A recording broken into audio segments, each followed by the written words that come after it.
नमस्कार, स्वागत है आपको अपने यूट्यूब चैनल एग्रो पाठशाला में। आई होप आप सब अच्छे होंगे और अपनी तैयारी में लगे होंगे। आज जो हम वीडियो लेके आए हैं इसमें हम समझेंगे टॉप 10 अपकमिंग वैकेंसी के बारे में, जिसमें से हमें ये पता चलेगा कि एग्रीकल्चर में किस-किस स्टेट में वैकेंसी आने वाली है। चूँकि अगर देखोगे तो 1 मंथ हम पहले से ही ये चीज़ पे ज़्यादा बातें कर रहे हैं कि 2026 एग्रीकल्चर स्टूडेंट के लिए गोल्डन अपॉर्चुनिटी रहने वाला है। और हर एक स्टेट में आपके पास नोटिफिकेशन देखने को मिल ही रहा है, चाहे वो बिहार हो, चाहे वो उत्तर प्रदेश हो, चाहे वो मध्य प्रदेश हो, या नहीं भी नोटिफिकेशन देख रहे हो तो आने वाली है। तो इसी रिगार्डिंग हम सारे डिस्कशन को करेंगे और एक-एक पॉइंट को बहुत क्रिस्टल क्लियर तरीके से समझेंगे। हम इसमें ये भी देखेंगे कि जो भी वैकेंसी के बारे में हम डील कर रहे हैं वो कब तक, यानी कि कब तक संभावना है कि वो आ जाए, कब तक आने की संभावना है, और जो वैकेंसी आ चुकी है वो कब तक एग्ज़ाम ले लेगी या क्या उसका क्राइटेरिया है, ये सारी चीज़ें हम बात करेंगे। ये वीडियो उनके लिए ज़्यादा यूज़फुल हो पाएगा जो बच्चे 2026 में अपना ग्रेजुएशन कंप्लीट करने वाले हैं, या फिर जो बहुत दिनों से तैयारी कर रहे हैं और उनको ये लग रहा है कि एग्रीकल्चर में जॉब नहीं आती है, वैकेंसी नहीं आती है और जॉब नहीं होता है। उनके लिए भी थोड़ा-सा बेनिफिट रहेगा ताकि उनको पता चल जाए कि ये जॉब एग्रीकल्चर में अवेलेबल है या आने वाली है। इसमें हम बात करेंगे कि बिहार में कौन-सी वैकेंसी आएगी, उत्तर प्रदेश में कौन-सी वैकेंसी आएगी, मध्य प्रदेश में कौन-सी वैकेंसी आएगी, उड़ीसा में कौन-सी वैकेंसी आई हुई है। फिर अगर हम बात करें तो राजस्थान जैसे स्टेट में भी कौन-सी वैकेंसी आई हुई है। सारी डिस्कशन हम करने वाले हैं, इसमें कंप्लीट इन्फॉर्मेशन लेंगे और एक-एक पॉइंट को बहुत क्रिस्टल क्लियर से समझते हुए चलेंगे। तो बात करते हैं अपन इसी के रिगार्डिंग। चलिए, तो टॉप 10 जो अपकमिंग वैकेंसी है, यानी कि 2026 में आने वाली जो वैकेंसी है उसकी रिगार्डिंग हम बात करते हैं। इसमें जो भी हम वैकेंसी के बारे में बात करेंगे उसको आप क्राइटेरिया देख लेंगे उसकी, और उसको अपने दिमाग में बैठा लेंगे, उसकी स्ट्रैटेजी तैयार कर लेंगे, उसकी सिलेबस देख लेंगे। अगर आपके लिए वो सूटेबल है तो आप फॉर्म फिलिंग ज़रूर करेंगे। मैं कहता हूँ कि अगर आप एग्रीकल्चर की तैयारी करते हो तो एग्रीकल्चर की कोई भी वैकेंसी आती है जिसमें आपके स्ट्रीम से, यानी कि एग्रीकल्चर और उसके साथ-साथ जो आप पिछले कई सालों से तैयारी कर रहे हैं, जैसे मान लो बीओ का आप तैयारी कर रहे थे, बीएचओ का तैयारी कर रहे थे और बीओ, बीएचओ में आपका किसी कारणवश नहीं हुआ, तो आपका हिंदी, जीके, जीएस और साथ में आपके पास एग्रीकल्चर की नॉलेज है ही। तो जो भी दूसरा वैकेंसी आता है, चाहे वो किसी भी स्टेट में हो, आप उस फॉर्म को ज़रूर फिल कीजिए। इससे थोड़ा-सा अनुभव होगा। अगर मान लेते हैं कि एग्ज़ाम निकल जाता है, तो बाद में आप करो या ना करो, आपके पास ये होगा कि आपने किसी भी एग्ज़ाम को फाइट किया है। और मुझे ऐसा लगता है कि अगर आपको एग्ज़ाम निकल जाएगा, तो ऐसा नहीं होगा कि आप सिर्फ़ 100 फीस के लिए रखेंगे, जॉइन करेंगे ही करेंगे। चूँकि बेरोज़गारी जो होता है वो बहुत बड़ी, मतलब ये कह सकते हैं कि बहुत बुरा लगता है लोगों को बेरोज़गार स्टूडेंट। तो इसके लिए इसीलिए मैं बता रहा हूँ कि अगर आपको थोड़ी-सी भी लगे कि ये सिलेबस मिलता-जुलता है, देन आप क्या कीजिएगा, उस फॉर्म को ज़रूर फिल कीजिएगा, ठीक है?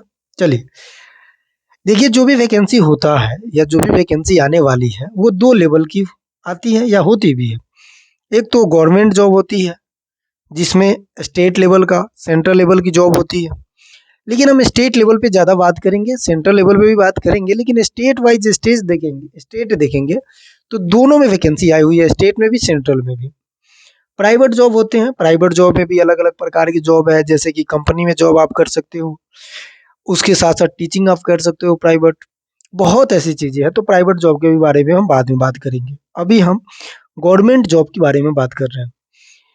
तीसरा आपके पास आ जाता है एंटरप्रेन्योर। एंटरप्रेन्योरशिप का मतलब होता है कि स्टार्टअप करना, कुछ अपना क्या कहते हैं, बिज़नेस के तौर पे करना, वो एंटरप्रेन्योरशिप हो जाता है। तो एग्रीकल्चर स्टूडेंट या एग्रीकल्चर जो ग्रेजुएट है, उनके पास 3 ऑप्शन है। पहला तो वो गवर्नमेंट जॉब की तैयारी करें, या दूसरा प्राइवेट जॉब करें, या फिर तीसरा एंटरप्रेन्योरशिप की तैयारी में लग सकते हैं, यानी कि अपना स्टार्टअप कर सकते हैं।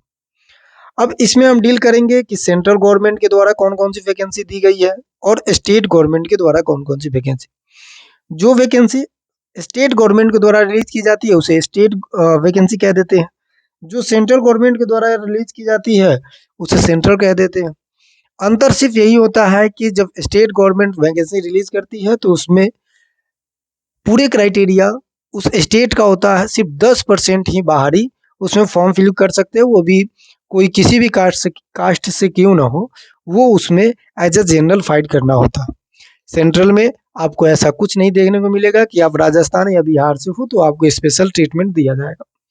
सेंट्रल में सबके लिए इक्वल होगा, जो उसका रूल रेगुलेशन होगा वो सबके लिए इक्वल होगा। चलिए अब अपन एक एक करके बात कर लेते हैं। सबसे पहले अगर हम सेंट्रल लेवल की बात करें तो सेंट्रल लेवल में सबसे पहला जो तो सेंट्रल लेवल में हमारे पास नाबार्ड ग्रेड ए का जो अभी हाल ही में वैकेंसी आया हुआ है, जिसमें असिस्टेंट और असिस्टेंट हिंदी के लिए है, यानी कि डेवलपमेंट असिस्टेंट के लिए डील करेंगे इसके बारे में। दूसरा हमारा आईबीपीएस है जो हर साल वैकेंसी आती है। और हाँ, मैं एक चीज़ और क्लियर कर दूँ आप सबको कि अगर आप स्टेट लेवल की तैयारी करते हैं ना तो स्टेट लेवल पे अनसर्टेनिटी हो जाता है कि ये वैकेंसी आएगी नहीं भी आएगी। लेकिन अगर आप सेंट्रल लेवल की तैयारी करते हैं तो ये वैकेंसी हर साल आती है। लेकिन जिस चीज़ का नुकसान है उसका घाटा मतलब एडवांटेज भी है। एडवांटेज ये है कि स्टेट लेवल में नंबर ऑफ वैकेंसी ठीक ठाक रहते हैं और पर्टिकुलरली स्टेट के लिए रहते हैं तो नंबर ऑफ चांस सिलेक्शन का मतलब सिलेक्शन रेशियो ज़्यादा होता है। वहीं सेंट्रल लेवल जैसे आईबीपीएस के देख लीजिए, उसमें बहुत से बच्चे 50,000 60,000 बच्चे फॉर्म फिलिंग करते हैं, उससे भी ज़्यादा करते हैं मुझे ऐसा लगता है। उसके साथ साथ इसमें सिलेक्शन सिर्फ 300 400, कभी कभी ज़्यादा से ज़्यादा वैकेंसी हुआ तो 800। तो इसमें सिलेक्शन रेशियो काफ़ी कम होता है। लेकिन अगर आप नियंत्रण तैयारी करते रह रहे हैं, कंटिन्यूअसली तैयारी कर रहे हैं, देन आप सेलेक्ट हो जाएंगे। तीसरा जो नोटिफिकेशन है या और आने वाली है वो एआरआई में आने मतलब आई IARI में आने वाला है, वो वैकेंसी हम डील करेंगे। उसके बाद स्टेट लेवल में बात करें तो उत्तर प्रदेश, और उसके बाद देखोगे तो बिहार में जो कुछ वैकेंसी आने वाली है, राजस्थान में आ चुकी है जिसका नोटिफिकेशन रिलीज भी हो चुका है। नोटिफिकेशन क्या बच्चे फॉर्म फिलिंग भी कर रहे हैं। उड़ीसा में आने वाली है, मध्य प्रदेश में आने वाली है, उसके बाद छत्तीसगढ़ झारखंड में वैकेंसी आपको देखने को मिलेगी। तो एक एक करके हम सारी पॉइंट को सारे स्टेट को देखते हैं कि किस स्टेट में कितना वैकेंसी आने वाला है। सबसे पहले हम देख लेते हैं कि हमारे पास जो सेंट्रल लेवल की जॉब है और उस जॉब में भी नाबार्ड का जो वैकेंसी है वो नाबार्ड ग्रेड ए का वैकेंसी है। कि किसका वैकेंसी है तो नाबार्ड ग्रेड ए का वैकेंसी है। और उसमें भी अगर आप देखोगे तो डेवलपमेंट किसकी वैकेंसी आई हुई है, development assistant, rural development assistant और रूरल डेवलपमेंट असिस्टेंट हिंदी। इसमें ऑनलाइन जो फॉर्म फिलिंग का डेट है वो 17 जनवरी और से लेकर 3 जनवरी के बीच में आपका फॉर्म फिलिंग होगा। प्री का जो एग्ज़ाम है वो 21 फरवरी का हो जाएगा। कितने तारीख को, 21 फरवरी का। वहीं फेज़ 2 जिसे हम कहते हैं मेंस का एग्ज़ाम, वो आपको कब देखने को मिलेगा तो 12 अप्रैल को देखने को मिलेगा। इसमें अगर आप सब्जेक्ट देखते हो तो इसमें आपके पास टोटल इंग्लिश लैंग्वेज 40 नंबर का होता है, 40 क्वेश्चन होता है और 40 नंबर के रहता है। ड्यूरेशन 20 मिनट होगा। टेस्ट ऑफ न्यूमेरिकल एबिलिटी की अगर हम बात करें तो ये 30 नंबर का होगा, 30 क्वेश्चन होगा और 20 मिनट इसमें दिया जाएगा। वहीं रीजनिंग का बात करें तो 30 क्वेश्चन होगा, 30 नंबर होगा, 20 मिनट इसमें दिया जाएगा। टोटल क्वेश्चन हमारे पास 100 हो जाएंगे और टोटल नंबर 100 हो जाएगा। एक क्वेश्चन 1 नंबर का रहेगा और नंबर ऑफ ड्यूरेशन यानी कि हम कह सकते हैं कि मिनट 60 मिनट यानी कि 1 घंटा दिया जाएगा। सॉरी। तो ये नाबार्ड ए का वैकेंसी है जो आपको थोड़ी बहुत ध्यान रख लेनी है। इसमें अगर हम मेंस में देखें कि फेज़ 2 में कौन-कौन सी पेपर होंगे तो इसमें रीजनिंग, इसमें क्वांटिटी एप्टीट्यूड, इसमें general awareness with special reference to agriculture and rural development and banking sector, computer knowledge, test of the English language जो डिस्क्रिप्टिव होगा, ऐसे लिखना होगा। उसके साथ-साथ आप इसमें लेटर्स या राइटिंग लिखना होता है, एडिटिंग। अब इसमें अगर हम बात करें तो जो रीजनिंग आपने फ्री में देखा वो रीजनिंग आपको इसमें देखने को मिलेगा। जो क्वांटिटी एप्टीट्यूड जो मैथ का पार्ट है वो उसमें देखा, ये इसमें भी देखने को मिलेगा। इसमें जो 3 चीज़ें चेंज है वो एग्रीकल्चर है, रूरल डेवलपमेंट जो बैंकिंग सेक्टर, उसके बाद कंप्यूटर और उसके बाद टेस्ट ऑफ इंग्लिश लैंग्वेज जो आपको देखने को मिलेगा। नंबर ऑफ क्वेश्चन अगर हम बात करें तो इसमें रीजनिंग जो है 30 नंबर का होगा, 30 नंबर का क्वांटिटी एप्टीट्यूड, 50 नंबर का स्पेशल सब्जेक्ट जो आपका एग्रीकल्चर है, 40 नंबर का कंप्यूटर और 3 नंबर का आपका डिस्क्रिप्टिव पेपर रहेगा। नंबर ऑफ मार्क्स की अगर हम बात करें तो मार्क्स का हमको कितना मिलेगा, 3 मिलेगा, 30 मिलेगा। इसमें भी नंबर 30 मिलेगा, इसमें भी 50 और इसमें 40, यानी कि प्रत्येक क्वेश्चन जो है वो हमारा एक एक नंबर का रहने वाला। लेकिन जो हमारे पास इंग्लिश का जो टेस्ट है उसमें जो डिस्क्रिप्टिव लिखना है वो 3 क्वेश्चन होगा, लेकिन वो 50 नंबर का रहेगा। इसमें अगर आप बात करते हो ड्यूरेशन, तो सारे ड्यूरेशन में 30, 25, 20, 30 मिनट रहने वाले हैं। टोटल 125 मिनट होगा और टोटल नंबर ऑफ क्वेश्चन हमारे पास 200 होगा। तो हम कह सकते हैं कि 300 का पेपर होता है, पेपर 1 100 और पेपर 2 200 का होता है। ठीक है। अब आते हैं second important exam after NABARD grade A, जिसको हम कहते हैं आईबीपीएस। आईबीपीएस का मतलब होता है कि जितने भी बैंकिंग सेक्टर की जॉब होती है वो आईबीपीएस बोर्ड द्वारा कंडक्ट कराई जाती है, जैसे कि एएफओ। अब एएफओ का मतलब हुआ कि एसओ जिसे कहते हैं, एसओ का मतलब होता है स्पेशलिस्ट ऑफिसर, जो पर्टिकुलरली किसी स्पेशल स्ट्रीम का बंदा हो। जैसे एएफओ, एएफओ का मतलब है जो एग्रीकल्चर स्ट्रीम का कैंडिडेट हो। इसका टेंटेटिव डेट रिलीज कर दिया गया है। टेंटेटिव डेट का मतलब होता है कि अभी हम आपको एक डेट दे रहे हैं, जो आप डेट मान के चलिए।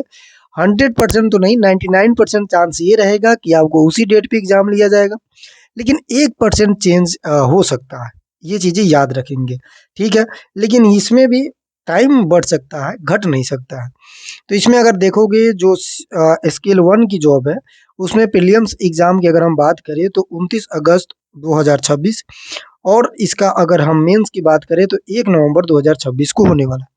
यानी कि अगस्त में आपका प्री होगा, नवंबर में आपका मेंस हो जाएगा। किसका? तो एसओ का, यानी कि स्पेशलिस्ट ऑफिसर एएफओ का। तो ये चीज़ें आपको याद रखना है। फॉर्म फिलिंग डेट अभी नहीं स्टार्ट है, क्योंकि आपको पता है कि अभी अगस्त आने में टाइम है, तो फॉर्म फिलिंग तो अभी स्टार्ट नहीं होगा। स्केल 1 का जो जॉब था वो हमने आपको बता दिया, जो आपको याद रखना है, ठीक है। ये चीज़ें याद हो जाएगी। जैसे अगर देखेंगे ऑफिसर स्केल 1 के जॉब में यहाँ पे भी, तो यहाँ पे प्रीलिम्स कब होगा? तो 31 एंड 22 नवंबर का होगा। और वही मेंस की अगर हम बात करें तो 20 दिसंबर का होने वाला है, जो एएफओ का है। तो आप इस वाले डेट को याद रखेंगे, ठीक है। चलिए आगे चलते हैं। अगला अगर हम बात करें तो इसमें अगर आपसे पूछे कि सिलेक्शन प्रोसीड क्या है, कौन से बच्चे एलिजिबल है, तो एज लिमिट इसमें तो सबसे पहले 21 से 30 होता है, with age relaxation on the basis of castes. तो कास्ट के बेसिस पे आपको एज रिलैक्सेशन मिलेगा, जो आपको पता होनी चाहिए। तो 31 से 30 है। बाकी एज रिलैक्सेशन में मैं अभी बता दूं कि जो जनरल कैटेगरी से है, यानी कि यूआर से है, उनके लिए तो एज रिलैक्सेशन नहीं मिलेगा। लेकिन जो ओबीसी से है उनके लिए 3 साल, जो एस सी एस टी से है 5 साल, पीडब्ल्यूडी के लिए 3 साल। उसके बाद अगर आप देखोगे तो एक्स सर्विस मैन के लिए 5 साल का एज रिलैक्सेशन होगा, ठीक है। ये चीज़ें याद। एजुकेशन क्राइटेरिया, या जिसे हम एलिजिबिलिटी क्राइटेरिया कहते हैं, वो हमें याद रखना है कि बैचलर डिग्री इन एग्रीकल्चर होना चाहिए, horticulture, fish forestry, animal husbandry, veterinary science, dairy, fisheries, agriculture engineering, food science, agriculture forestry, उसके बाद agriculture marketing and corporation, food technology, biotechnology, related to related from recognise university by the government of India. Government of India के द्वारा जो recognise university है, जिसकी मान्यता प्राप्त है, उससे आपकी बैचलर डिग्री कंप्लीट होना चाहिए। एग्रीकल्चर में, हॉर्टिकल्चर में, फॉरेस्ट्री में, एनिमल हस्बेंड्री, यानी कि इसमें जितना भी स्ट्रीम बताया गया है, अगर इसमें से आपके पास एक भी स्ट्रीम में यहाँ एक भी स्ट्रीम में आपके पास अगर ग्रेजुएशन कंप्लीट है, then you are eligible for the IBPS AFO, ठीक है। तो ये याद रखेंगे। अब हम आ जाते हैं सेंट्रल लेवल। अच्छा, हमने आपको बताया ही नहीं कि IARI में कौन सी जॉब आने वाली है। तो इसमें 10th लेवल की भी जॉब आती है, जो असिस्टेंट का होता है। इसमें टीचिंग का भी जॉब आती है, तो अभी आई नहीं है, आएगी तो बताया जाएगा। लेकिन ये बच्चे ज़्यादा देते नहीं है, इसमें थोड़ा सा लेवल हाई होते हैं। जो इम्पोर्टेंट वैकेंसी था जिस पे आप टारगेट कर सकते हैं वो कीजिए। बाकी जैसे ही नोटिफिकेशन आएगा इसके बारे में हम बता देंगे। अब हम चलते हैं स्टेट लेवल। स्टेट लेवल की वैकेंसी पे फोकस करते हैं कि स्टेट लेवल वैकेंसी कौन कौन सी है और किस किस स्टेट में वैकेंसी आने वाली। सबसे पहला वैकेंसी जो बहुत इंपॉर्टेंट है, जहाँ बच्चे बहुत काफ़ी दिनों से वेट कर रहे हैं, उस वैकेंसी की अगर बात करें तो वो बिहार में है और उत्तर प्रदेश में है। बिहार में प्लांट इंस्पेक्टर, उसके बाद supervisor, plant protection inspector, agriculture coordinator और साथ में स्टैटिक्स की वैकेंसी आपको आने वाली है। फिर अगर आगे बात करें तो SHDO का भी वैकेंसी आने वाली है, सब डिविजनल हॉर्टिकल्चर SDHO का वैकेंसी आने वाला है। तो 4 वैकेंसी आपको देखने को मिलेगा। पहला प्लांट प्रोटेक्शन एंड इंस्पेक्टर, दूसरा एग्रीकल्चर कोऑर्डिनेटर, तीसरा स्टैटिक्स, चौथा SDHO का वैकेंसी आने वाली है जो बिहार में है। इसके सिलेबस की अगर बात करें तो प्लांट प्रोटेक्शन इंस्पेक्टर और सुपरवाइजर की अगर हम बात करें तो इसमें BSc एग्रीकल्चर ही डिग्री होना चाहिए जो कॉमन है। इसमें अगर आप इसकी तैयारी करते हैं तो आप इंटोमोलॉजी, पैथोलॉजी पे विशेष ध्यान देंगे। बाकी प्लांटेशन क्रॉप, एग्रोनॉमी, ये सारी चीज़ें आप लेकर चलेंगे। एग्रीकल्चर कोऑर्डिनेटर की आप तैयारी करते हैं तो BO का सिलेबस लेके चलेंगे एज इट इज। अगर आपने अभी तक हमारी जो वीडियो है स्ट्रैटेजी ऑफ एग्रीकल्चर कोऑर्डिनेटर और plant protection how to prepare, तो वो वीडियो आप देख सकते हैं कि कैसे हम तैयारी कर सकते हैं agriculture supervisor, inspector and agriculture coordinator के लिए। और उसके साथ साथ SDHO का भी वैकेंसी के बारे में हम जैसे ही अपडेट आता है वो अपडेट आपके पास पहुंचाया जाएगा। यूपी में अगर हम बात करें तो यूपी SSSC AGTA की वैकेंसी आने वाली है। इसमें कैन सुपरवाइजर की वैकेंसी आने वाली है। तो ये अपकमिंग वैकेंसी है जो आपको कुछ दिनों में देखने को मिल जाएगा। एग्जैक्ट टाइम तो हम नहीं कह सकते हैं क्योंकि हो सकता है कि ये वैकेंसी आते आते ये साल बीत जाए या फिर नवंबर में आए, फिर अक्टूबर में आए, लेकिन 110% है कि ये वैकेंसी आएगी। बाकी इसका सिलेबस जो है वो भी हम डिस्कशन कर चुके हैं। अगर इसका सिलेबस की अगर हम बात करें तो BSc एग्रीकल्चर होना चाहिए और पेट क्वालिफाई होना चाहिए। अगर आपके पास पेट क्वालिफाई नहीं है तो आप इस एग्ज़ाम के लिए एलिजिबल नहीं होंगे।